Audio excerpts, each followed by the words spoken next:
Videogames que divertem muitas pessoas desde 1958, que acabou se tornando um mercado mundial que sempre gera grandes lucros para a empresa que consegue se dar bem no ramo. Mas antes de eu falar um pouco sobre a história dos videogames e para o vídeo não ser muito longo e cheio de informação, eu irei falar hoje somente a criação dos videogames, sobre o primeiro jogo criado e a primeira geração dos videogames. De fato, entrar somente na primeira geração de videogames, os primeiros videogames em si. Depois vou fazer vídeos futuros com as outras gerações. Como estou falando, vou falar da primeira geração aqui. O próximo vídeo voltado para este assunto vai ser sobre a segunda geração dos videogames. Mas antes de o vídeo começar, se você não for inscrito no meu canal, aproveita aí para se inscrever apertando nesse botão lindo vermelho aí escrito inscreva-se e deixa aquele like maravilhoso para mim ficar emocionado. E vambora para o vídeo.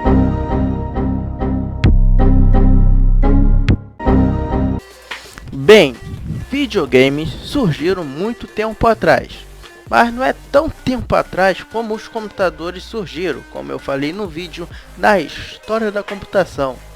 Mas sobre o primeiro jogo eletrônico da história, tem duas versões muito conhecidas pelo mundo que geram vários debates sobre o assunto, onde ninguém sabe qual é o verdadeiro primeiro jogo eletrônico no mundo. Onde de um lado o pessoal fala que foi o Spaceware, que foi lançado em 1962, e de outro lado falam que foi o Tennis for Two, que foi lançado em 1958.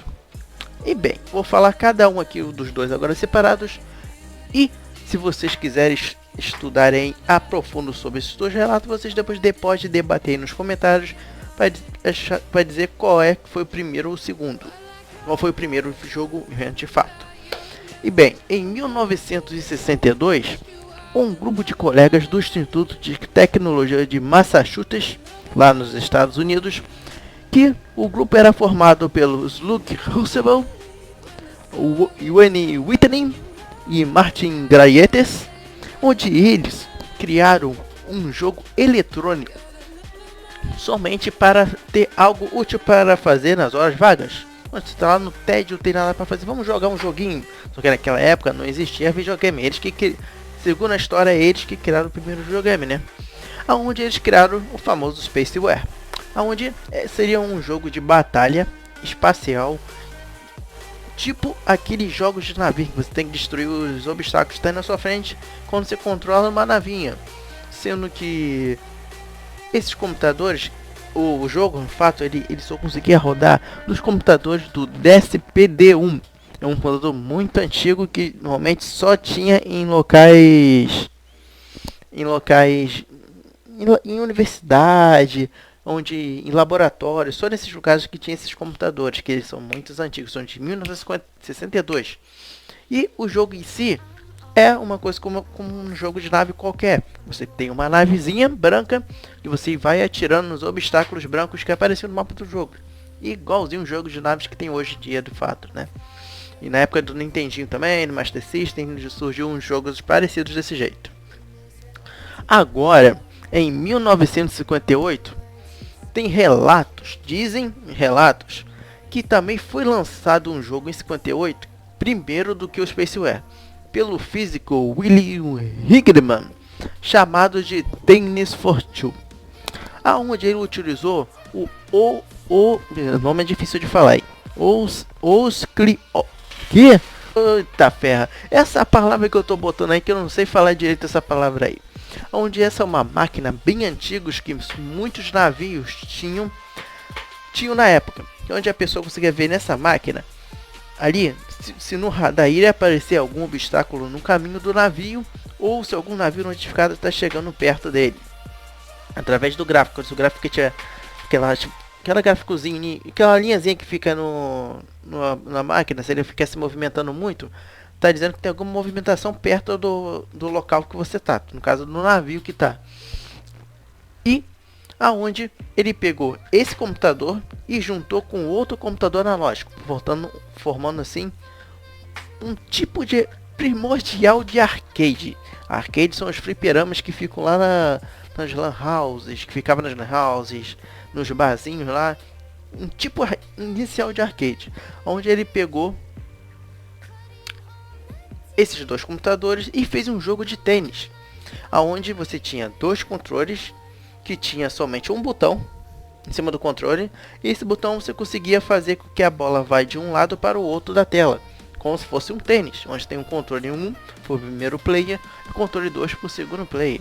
E lembrando que esses dois jogos, eles, como são bem primordiais, eles não tinham sons e os gráficos era só ponto branco na tela, um negocinho branco só, não tinha nada mais além disso. Bem, nós estávamos, na última vez que eu falei, em 1962. Agora nós vamos para 1968, aonde surgiu um alemão chamado Ralph Beer, que teve a brilhante ideia de criar um aparelho capaz de rodar jogos eletrônicos por meio da televisão, aonde nesta época os jogos eletrônicos só tinha em computadores, e esses computadores, eles só ficavam em quê? Em universidade, em laboratório. Pessoas de casa comum não tinham computadores, então o pessoal não tinha acesso a videogames, o pessoal de casa de fato. E ele, pensando nisso, Ralph criou o primeiro console do mundo, um aparelho chamado Brown Box, ou em português, caixa marrom. Porém, esse videogame ele não foi comercializado para todo mundo, então poucas pessoas no mundo tiveram acesso a esse console. Por isso que ele não é muito conhecido quando você fala na primeira geração de videogames, porque nem muita gente teve acesso a ele. Mas ele é considerado o primeiro console do mundo que o Ralph Beer criou. E o Ralph Beer ele também é considerado o pai do videogames, até porque ele que criou o console. Então ele é considerado o pai do videogame. Aonde o console, ele além de tudo tinha dois controles e tinha até uma espingarda para os jogos de tiro, rapaz. O bagulho era pica mesmo. Desde aquela época já tinha espingarda para tirar na cara dos patos na televisão. Quem lembra do jogo de Nintendinho sabe muito bem que eu tô falando disso. Agora, em 1972, a partir deste momento da linha do tempo, surgiu a primeira geração dos videogames, aonde ela começou em 1972 e foi até 1977, aonde a principal característica da primeira geração dos videogames foi que ela conseguiu retirar os videogames que eram exclusivos para arcades, onde o arcade ele ficava em local fixo, que ninguém conseguia jogar em casa, então ninguém conseguia jogar a hora que quiser, pois eles estavam em lugares como bar e lan houses. Então, claro, os famosos arcades, famosos fliperamas, rapaz. Aonde foi criado em si o conceito do jogador conseguir jogar dentro de casa. E assim foram criados os primeiros consoles caseiros comercializados. Que lembrando que o primeiro console que eu falei no tópico anterior, o Brown, ele não foi comercializado. E de outras características sobre essa primeira geração, onde os consoles, todos eles possuíam 1 bit de processamento, onde os processamentos eles eram através de transistores, onde o início da computação, lá na história como eu falei, os computadores saíram de válvula, de aquelas válvulas eletrônicas, aí depois ele começou a ir para transistores. Então foi nessa época que também começou os videogames ir para transistores, já que surgiram com transistores já. Nenhum foi com válvula eletrônica como era antigamente os computadores da primeira geração, de fato. E os consoles da primeira geração eram já com transistores, aonde os jogos, todos eles ocupavam somente uma tela. Não existia transição de tela, não existia transição de cenário, uma fase inteira. O jogo inteiro era uma tela só que já ficava na sua tela assim que você inicia o jogo. E os gráficos dos jogos eram basicamente pontos e linhas na tela. Normalmente esses pontos e linhas tem uma luz branca, de cor branca, aonde para você conseguir jogar de uma forma legal, onde que você consegue achar divertido, você tinha que colocar algumas coisas na frente da televisão, que eu vou explicar melhor no próximo tópico, quando eu vou falar do primeiro console de fato. E e os consoles da primeira geração só tinham um canal de áudio, porém, mesmo ele tendo somente um canal de áudio, porém a maioria dos jogos que foram feitos para essa época, eles não tinham som nenhum. Os consoles, a maioria deles não tinham entrada para cartucho, e também não tinha nenhum outro jogo na memória. Então, a maioria dos videogames, os jogos que já vinham instalados de fábrica no console, tava lá, e você não podia trocar ele, você tem que jogar pela vida inteira aquele jogo. Porque não tem como você trocar, porque não existia cartucho, não existia jogo na memória, não existia nada disso. E se você quiser jogar um outro jogo, você tinha que comprar um outro console. Onde normalmente o que acontecia? As empresas lançavam, sei lá, um jogo de futebol, vou dar um exemplo. Um jogo de futebol, um console somente com um jogo de futebol. Se você quiser jogar outro jogo, a mesma empresa vai e lança um outro jogo de corrida, com volante e tudo para você jogar.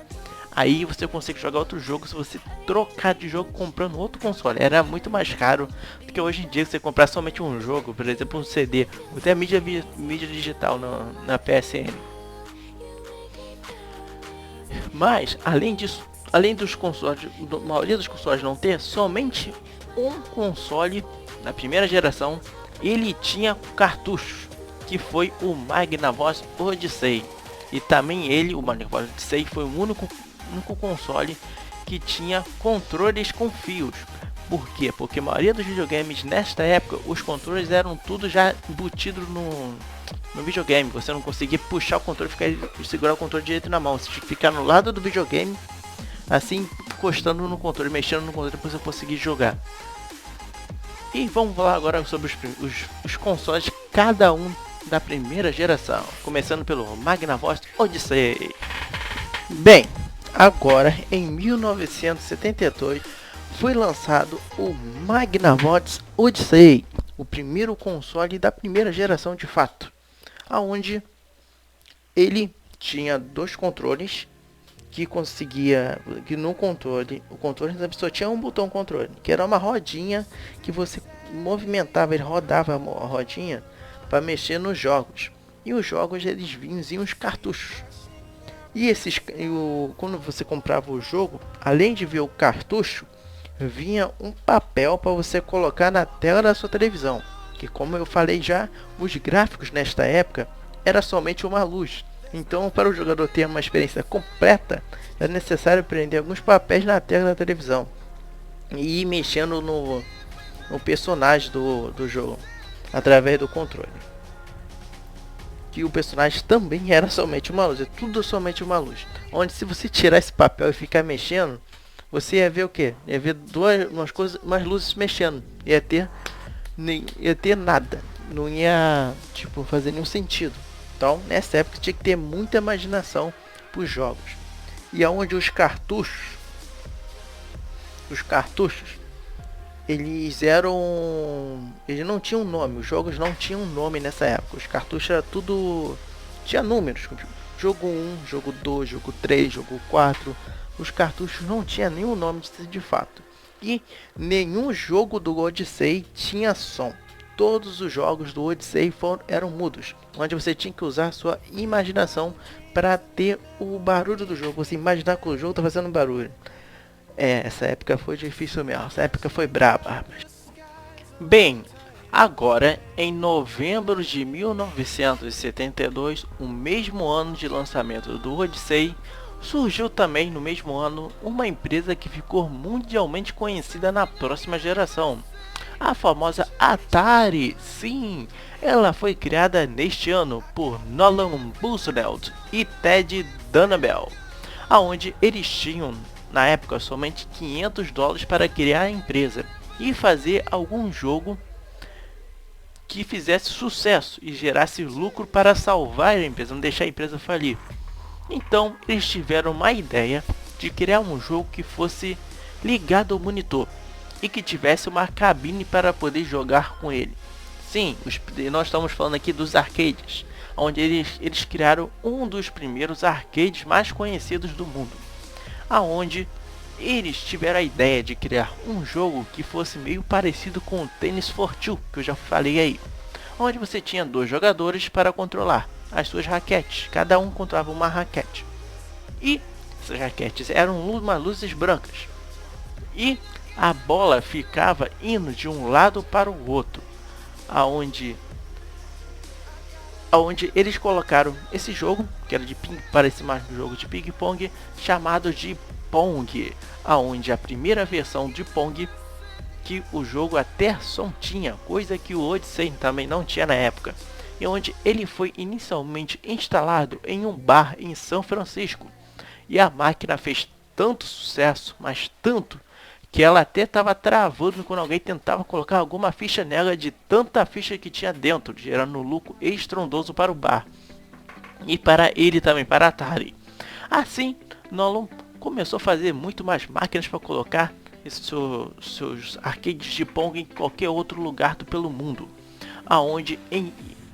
E depois disso, em 1974, o Nolan teve a ideia de criar essa mesma máquina, o Pong, só que uma versão mais modesta, que as pessoas conseguiam levar para a sua casa para jogar, aonde ele criou a versão doméstica de Pong, que foi lançada em 1975, onde, claro, preciso nem falar, foi um sucesso de vendas e fez a Atari ser muito rica e mundialmente famosa no início da geração dos videogames.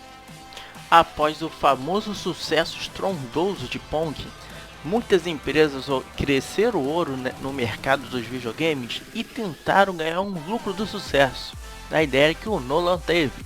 Então assim surgiu um monte de clones de Pong, e teve alguns clones que fizeram até um sucesso considerado, que é o caso do console Lego Telstar, onde ele foi lançado em 1976.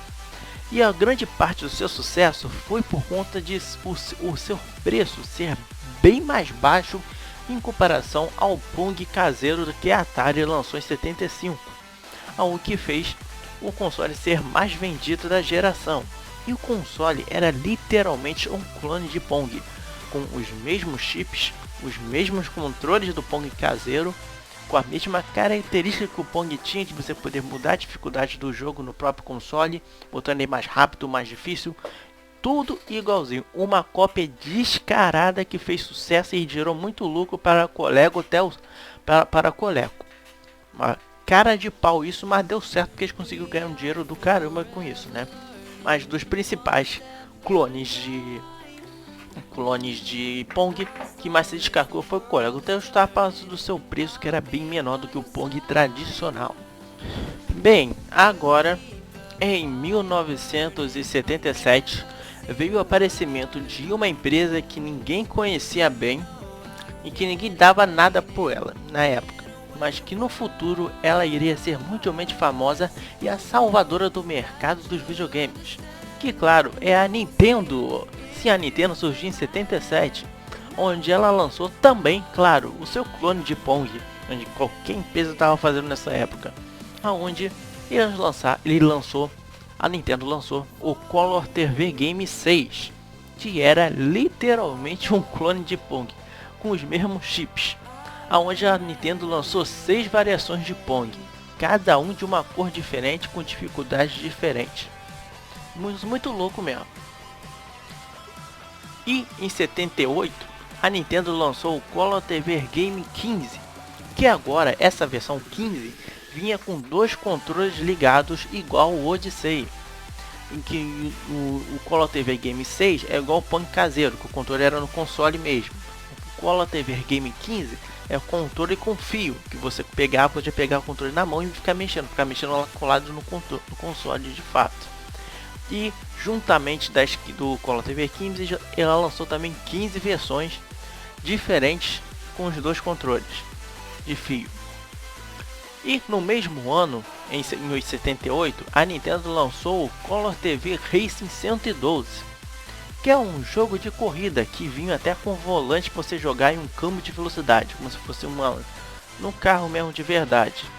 Aonde, como eu falei, o único que tinha cartucho era o Odyssey. Então, se o jogador quiser outro jogo e ele não tem o Odyssey, tinha que comprar outro videogame.